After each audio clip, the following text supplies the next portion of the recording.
Jadi kalau dalam masalah ibadah itu dua hal ini harus ada ya.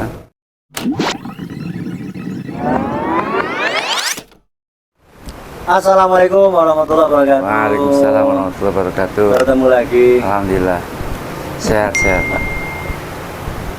Pemirsa Budiman, dimanapun Anda berada, untuk muhibbin konten Ikat Ribuan Rahimahumullah. Amin. Masih di seputar Ramadan kali, Ramadan yang mulia. Semoga Ramadan ini menjadi manfaat dan menjadikan kita memiliki ibadah yang lebih baik daripada Ramadan. Amin. Perkara Ramadan memang di masyarakat seringkali menjadi kesalahan. Terkait misalkan orang yang tidak berpuasa. Terus, apakah juga diatur golongan orang yang memang boleh tidak berpuasa di bulan Ramadan? Ada beberapa orang yang memang boleh tidak berpuasa. Contoh seperti orang yang sudah pikun, sudah tua renta lah. Kalau dia puasa dia nggak mampu, maka dia boleh nggak puasa, tapi tetap wajib bayar fidyah. Fidyahnya itu 1 hari berarti 1 mud. Ukuran Indonesia. 1 mud itu kalau dulu guru saya itu mengatakan itu 1 mud 6 on. Cuma ini akhir-akhir ini kan menjadi kontroversi kan. 1 mud berapa on kan? Kemarin yang terbaru kan ada yang mengatakan 1 mud itu 7 on. 7 on. Jadi monggo mau mengikut yang 6 on atau 7 on. Nah, untuk pribadi saya sih lebih kehati-hatian. Jadi contoh kayak zakat fitrah kan 1 sok. 1 sok kan 4 mud. Nah kalau 1 mud 7 on berarti kan 28 on. Maka untuk lebih hati-hati lagi dibulatkan 3 kilo. Itu untuk zakat fitrah. Nah kalau zaman dulu ya waktu guru saya mengatakan 1 mud 6 on ya berarti ya 2,4. Nah untuk hati-hatinya 2,5. Jadi monggo jenengan mau lebih hati-hati lagi ya berarti yang pakai 7 on. Tidak kita sekarang kita katakanlah 7 on gitu ya. Berarti kalau nggak puasa 1 bulan si pikun ini berarti 7 kali 30. 7 kali 3 21 kilo berarti ya membayarnya. Terus ada lagi wanita menyusui. Sebentar Gus, membayarnya ini langsung diberikan kepada yang membutuhkan atau bagaimana? Kepada fakir miskin.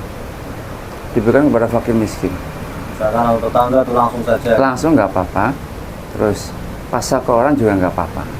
Terus kalau misalkan tadi karena bisa bicara tentang zakat, baiknya itu diberikan langsung apa dikumpulkan di amil? Kalau zakat lebih baik itu diberikan langsung. Diberikan langsung. Lebih banyak diberikan langsung. Artinya begitu tadi ya, seperti fidyah tadi diberikan langsung. Zakat juga baiknya diberikan langsung, tidak harus misalkan ke musola, ke langgar. Enggak harus. Ya.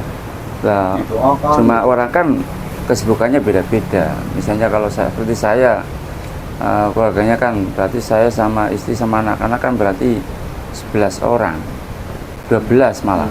12 orang. Kalau dibagi mungkin langsung sendiri kan mungkin terlalu repot.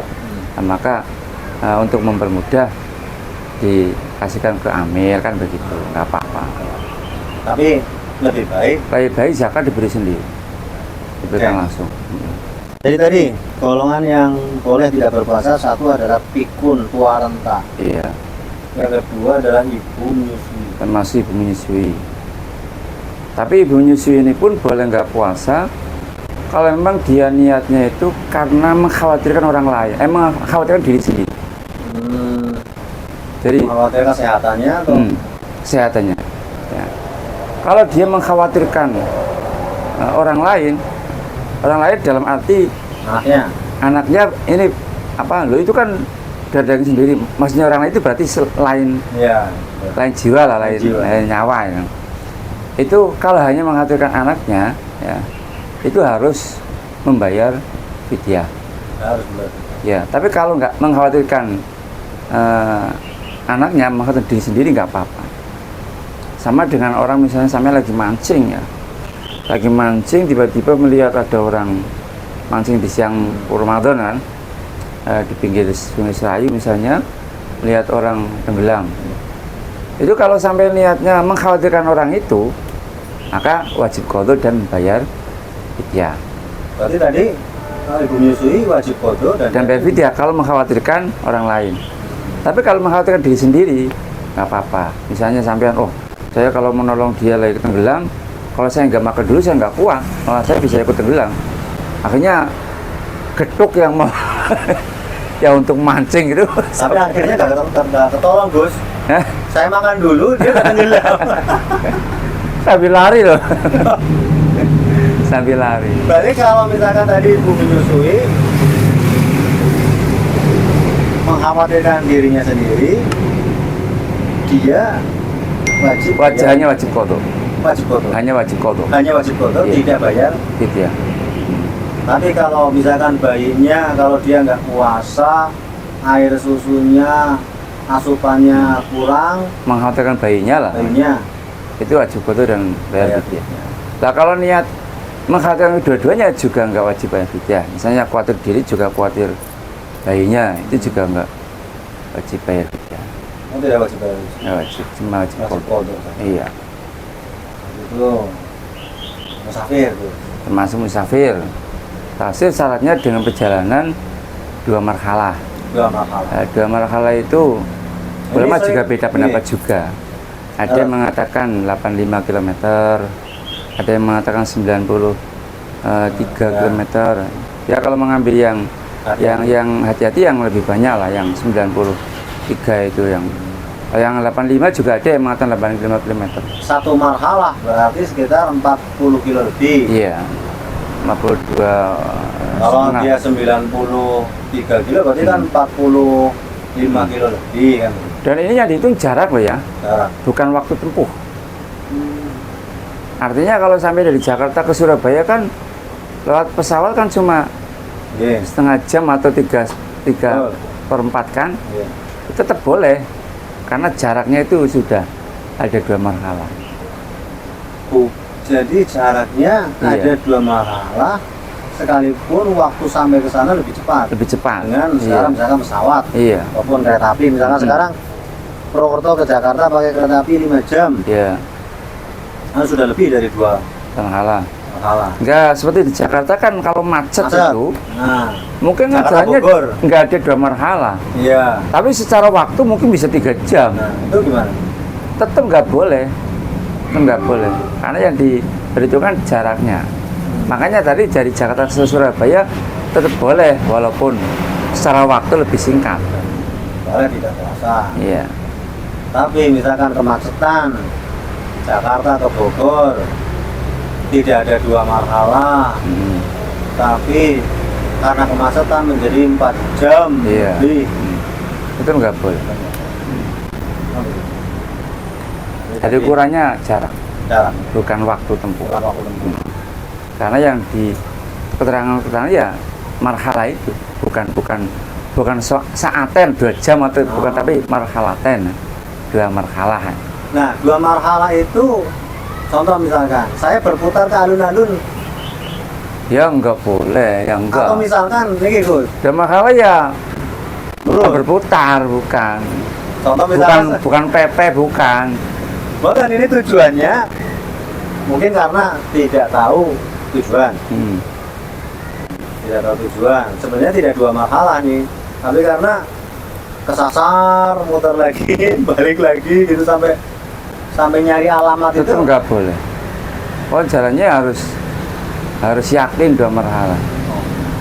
Jadi jarak lurus gitu sampai tujuan itu 2 marhalah. Jadi kalau dalam masalah ibadah itu 2 hal ini harus ada, ya. Harus ada mafil waqi, ya, kenyataannya. juga mafidhul mukallaf, apa yang ada dalam praduga kita. Nah, jadi kita juga harus menduga itu ada 2 marhalah, dan kenyataannya memang sudah ada 2 marhalah. Beda dengan akad muamalah. Kalau transaksi itu hanya kenyataannya, walaupun praduga kita salah, tapi kalau kenyataannya sudah sah maka sah. Misalnya begini, sampean pergi ke Semarang bawa mobil orang tua, sampean anak laki-laki satu-satunya, dan hanya sampai ahli warisnya, enggak ada yang lain. Sampai di Wonosobo, bapak sampai meninggal. Sampai di Wonosobo, sampai lagi fokus nyupir, nggak lihat berita, nggak lihat WA, nggak apa. Sampai di Semarang juga belum tahu berita bapak meninggal. Itu kan mobilnya orang tua. Di Semarang mobilnya sampai jual. Ini jualan sampai sah. Karena kenyataannya itu mobil sudah jadi hak sampean. Walaupun belum secara akad karena sudah meninggal. Dan ayah sudah meninggal dan sampai ahli waris satu-satunya. Walaupun praduga sampean belum berhak. Oke, nyong ngejane ora bener gitu. Nyong ngejowo untuk hartane wong tua. Itu enggak masalah karena itu akad jual beli. Tapi kalau dalam ibadah itu ya kenyataannya dan apa yang ada dalam hati harus sesuai. Nah, bro. Ini tadi musafir terus yang boleh tidak berpuasa, pikun, menyusui, iya, musafir, terus apa lagi? Orang yang sakit dan sakitnya tidak bisa diharapkan sembuh. Orang yang sakit dan sakitnya tidak ada harapan sembuh. Itu juga boleh. Dia tidak wajib qadha. Tidak wajib qadha. Dan wajib bayar fidyah. Ya. Tapi dengan saat itu sakitnya tidak ada harapan sembuh. Nah, ini Gus, kita bicara tentang kewajiban membayar fidyah. Si orang yang memang ada kebolehan tidak berpuasa ini benar-benar orang tidak mampu gimana? Ya kalau nggak mampu lagi ya berarti ya dia harus semampunya, semampunya. Kalau mampu separuh, separuh. Kalau mampu separuh, seperempat. Kalau nggak mampu ya nggak mampu gimana lagi? Lagi, maksudnya kan ini pikun nih. Atau tadi orang yang sakit sudah tidak bisa diharapkan kesembuhannya, dilarang itu kere hore gitu kan? Itu ada kejadian zaman Rasulullah. Iya. Ada sahabat melanggar puasa di siang bolong dengan bersetubuh. Kan wajib bayar kafaroh. Soalnya puasa 2 bulan berturut-turut. Atau mau memberikan kata Nabi, kalau puasa 2 bulan berturut-turut, dia jawab, lah Rasul, saya puasa sebulan aja nggak kuat kok. Oh, 2 bulan. Masa 2 bulan.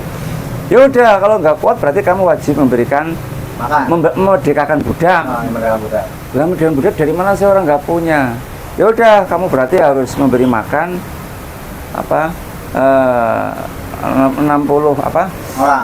orang miskin, ya kan? Terus dia jawab lagi, lah di sini siapa yang lebih miskin dari saya? Itu kan. Nah di situ sampai Nabi tertawa terbahak-bahak ya. Oke.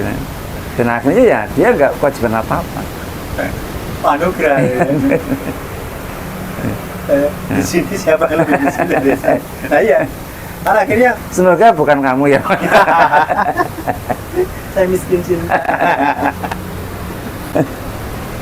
Artinya ini kan bisa menjadi pemahaman, tapi juga bisa tidak boleh menjadi ngomong orang mampu dan sebagainya gitu. Karena sekarang menurut saya Gus,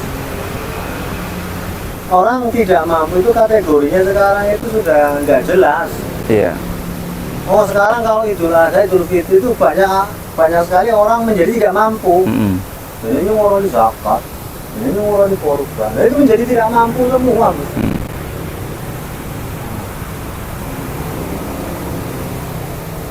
Artinya berarti di sini ada sebuah hukum yang boleh tidak berpuasa, ada yang kewajiban qadha